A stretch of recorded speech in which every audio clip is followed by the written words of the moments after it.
Barchaga salom. Bugungi darsimiz surunkali xolestit kasalligi. Surunkali xolestit aholi orasida keng tarqalgan kasalliklardan biri bo'lib, aholi orasida o't dimlanishi deyiladi, ya'ni o't pufagining yallig'lanishi hisoblanadi. O't pufagi jigar ostida joylashgan bo'lib, o't suyuqligi ishlab chiqariladi. O't suyuqligi 12 barmoq ichakka quyiladi. Suyuqlik rangi sariq hamda achchiq ta'mga ega.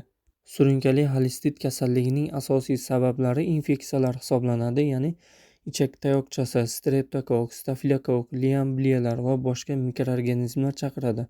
Sog'lom kishida o't suyuqligida bakteriyasid xususiyatiga ega, ammo uning yallig'lanishi va dimlanish natijasida bu xususiyat pasayadi.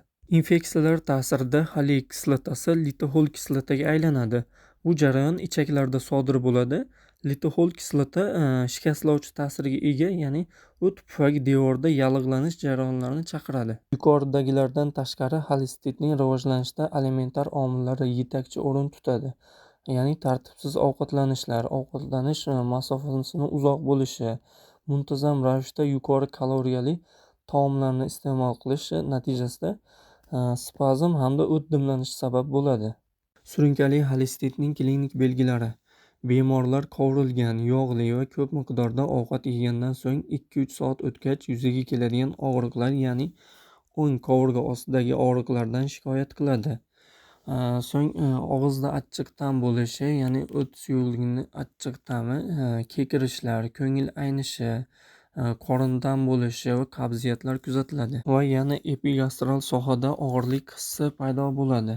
Surunkali xolestit kasalligining davolashi: parhez taomlari, antibiotik dorilar, spazmolitik dorilar, o't haydovchilar va bo'znoch gulidan tayyorlangan damlamalar. Surunkali xolestit kasalligi bilan og'rigan bemorlarga 5-parhez to'la buyuriladi hamda yog'li, qovurilgan, dudlangan, sho'r, achchiq va shunga o'xshash taomlardan tiyiladi. Bo'znoch gulidan tayyorlangan damlamalar o't pufagiga juda foydali. Keyin o't haydovchi dorilar allohol va xolosos. Keyingi dorilar antibiotiklar, ya'ni infeksiyalarga qarshi ampitsilin hamda tetraskiklin. Spazmolitik dorilar, ya'ni og'rigan paytda dispatalin hamda noshpa qilinadi.